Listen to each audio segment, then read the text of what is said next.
Notre rencontre de ce jour, il vient de le dire, le camarade qui est intervenu le premier, rentre dans le cadre des festivités marquant le 25e anniversaire de notre parti. Nous avons aujourd'hui 25 ans d'existence. C'est peu, c'est pas petit, mais ça signifie beaucoup de choses. Comme vous pouvez l'imaginer, 25 ans dans toute œuvre humaine, ça se fête.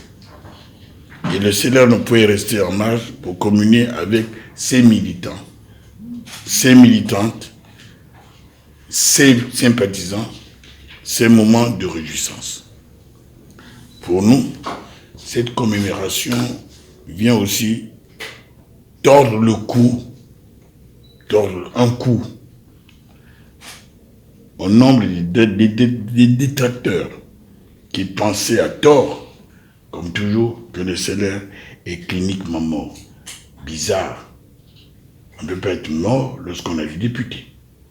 On ne peut pas être mort lorsqu'on est dans on était au gouvernement il n'y a pas longtemps. On peut être mort lorsqu'on a des sénateurs, même un groupe. Lorsqu'on a des conseillers municipaux, un peu sur toute l'étendue du territoire, on ne peut pas être mort quand on est connu. Au CELER, il y a quelque chose de formidable, c'est que lorsque vous ne votez pas, c'est les feuilles de brousse qui votent pour nous. Parce que leur chef que je suis incarne ce qu'on appelle l'humilité, ce qu'on appelle le vivre ensemble vrai. Mais aussi le thème de notre festival porte sur une chose, le centrisme pour réformer et changer dans la continuité. Voilà le thème que nous avons choisi. Et c'est sur ce thème que vous pouvez débattre avec moi. Et une fois encore, l'importance de cette thématique est de fédérer, mieux susciter de nouveaux militants et de faire encore un peu plus de la place à la jeunesse et à la femme. Car comme aimait à le dire un grand homme politique de notre pays, et je le cite, Omar Bongo Ondimba, la jeunesse est sacrée. Et le CNR reste, en quelque sorte, ce parti qui a suivi les idées du chef, notre chef que nous incarnons. Parce que tout ce que nous sommes en train de mettre en place va en direction de la jeunesse, en direction des jeunes et des femmes, que ce soit les stades, que ce soit les écoles, que ce soit ceci. Nous sommes dans cette voie. Et c'est le seul parti, à mon avis, qui le fait. Bref, je suis à votre disposition. Je suis André Asseko de la rédaction de Nord TV. Tout à l'heure, vous parlez de la continuité dans le thème qui va conduire aux 25 ans d'existence. On aimerait savoir quelle est la relation que le CELER entretient aujourd'hui avec la majorité, puisque vous êtes un parti de la majorité. C'est là ma question. Bien, mais je vais d'abord vous dire que nous voulons le changement dans la continuité. On ne veut pas vivre dans un pays où on ne voit que des jeunes. On ne veut pas vivre dans un pays où on ne voit que des vieux. Le vivre ensemble veut dire que tout le monde est là. La continuité, oui. Les changements les plus souhaités ont leur mélancolie. Lorsqu'on change brutalement quelqu'un qui organise, ça ne va pas. C'est un éternel recommencement. On ne vit pas pour recommencer sa vie. Donc le changement de la continuité, oui. Si aujourd'hui au CELER, nous allons réviser nos statuts, nous allons revoir comment ça se passe, les anciens seront là, mais d'autres nouveaux viendront. Mais en fait, la continuité sera là. Et nous pensons que le pays, en voie de développement comme le nôtre, doit vivre en changeant effectivement. Personne ne compte ça, mais il doit changer dans la continuité. Le radicalisme n'est pas bon. Casser brutalement pour faire, c'est revenir en arrière. Parce qu'on a fait beaucoup de choses. Allez voir la cité du 12 mars. Elle est dans quoi? Dans l'herbe, avec des animaux, avec des gazelles, avec des porcs-épics. Mais enfin, vous ne voyez pas, il y a des pays où on voit la ville ancienne et la ville nouvelle, on ne casse rien. La continuité, c'est aussi ça. Donc nous, dans notre esprit, c'est ça ce que nous voulons. Voilà. Je ne sais pas si j'ai répondu à votre question. Maintenant, vous parlez de la majorité, elle doit exister. Mais si elle n'existe pas, je crois que les responsables qui ont formé cette majorité savent, à un moment donné, nous, dans notre congrès, dans ce que nous faisons, nous aurons un directoire. Parce que si nous devons changer les statuts, tout ça, nous avons besoin de discuter et de régler, d'accepter la légalité. Le droit, il est là. Ben, nous parlons de ce problème, de notre appartenance, notre ancrage à la majorité. Nous gagnons quoi? Si c'est de l'humiliation, en tout cas, c'est la décision de tout le monde qui fera en sorte qu'on puisse faire une déclaration. Mais pour le moment, je peux vous dire une chose, nous ne pouvons pas partir de la majorité, n'importe comment. On ne peut pas laisser aux autres ce que nous avons fait. Avec beaucoup de difficultés, nous avons perdu les hommes, nous nous sommes battus. Et des individus qui arrivent comme ça, qui disent maintenant qu'ils sont dedans, c'est bien. Nous on dit non. Nous on dit non. Nous continuons à être là. Je veux dire que nous sommes encore là, on attend. Peut-être que demain, ils vont prendre une décision courageuse pour nous dire, vous n'êtes pas là. Nous n'irons pas dans l'opposition, il n'y a pas d'opposition. Nous ferons quelque chose d'autre avec les autres. Moi, des amis qui sont là-bas, qui se disent opposants, quand on se rencontre, je leur dis, c'est vrai, vous avez raison, vous avez été peut-être frustrés, mais dites-moi, ne parlez plus de l'opposition, ça ne sert pas. Dites que vous êtes tout simplement déçus. Comme moi aussi, je suis véritablement déçu. J'ai été massacré, mais je ne suis pas dans l'opposition. Voilà. Avec des maniques avant de venir. 25 ans, ça se fête. Alors, quelles sont les activités que vous allez organiser autour de cette célébration et les attentes au niveau, par exemple, des militants? Bien, moi, je pense que les 25 années de notre existence, on va les fêter, mais en delà, nous avons décidé que nous allons essayer de revoir nos statuts pour être conformes à la réalité d'aujourd'hui. Nous allons intégrer un certain nombre de jeunes qui arrivent. Donc les statuts doivent répondre à ça. Nous avons des organes, nous avons le directoire, nous avons fait des commissions qui ont préparé des textes.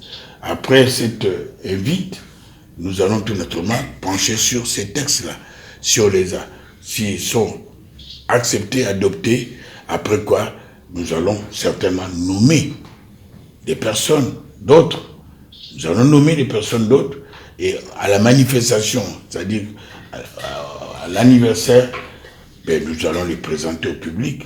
Nous sommes en train même de regarder dans quelle mesure, si nous avons les capacités financières qui nous permettent de mettre des médailles, donner des médailles de reconnaissance, de lutte pour ce parti qu'ils ont défendu contre vents et marées, parce que vous ne pouvez pas vous imaginer qu'est-ce que ça fait comme s'ils veulent nous détruire. Ils ont tout pris. Mais je citerai une chose. J'avais eu un abcès. Les gens pensaient que j'étais, comment dirais-je, laxiste. Je ne sais pas, ça ne marche pas. Le pays est mort.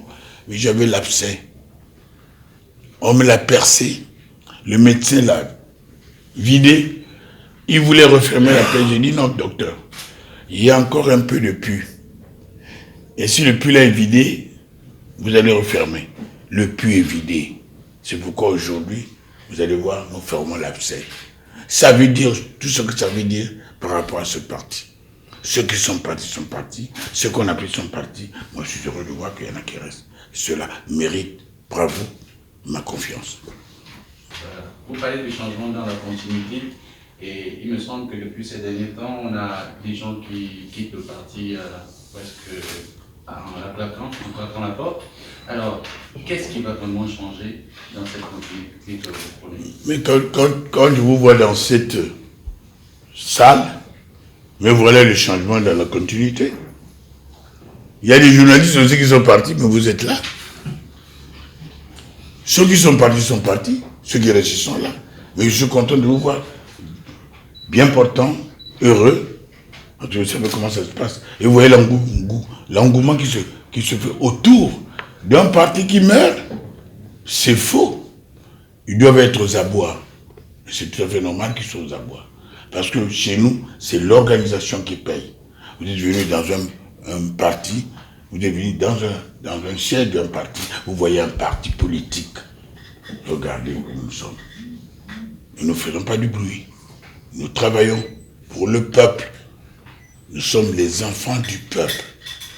Et nous voudrons absolument que ce bien-être puisse être quelque chose d'effectifs. Que tout le monde sente qu'il y a un bien-être dans notre pays. Que les riches ne soient pas toujours riches et que les pauvres soient toujours très pauvres. Nous ne voulons pas de ça. Voilà exactement pourquoi nous sommes dans un centrisme politique extrêmement élevé. D'abord c'est l'homme, d'abord c'est le peuple. Nous après, je ne vais pas venir avec vous, je vous invite à manger, je mange tout seul, vous êtes tenté de regarder. Ceux qui sont partis où? Je ne sais pas. C'est bien, mais j'ai pour eux quand même, je dirais, quelque chose de bien.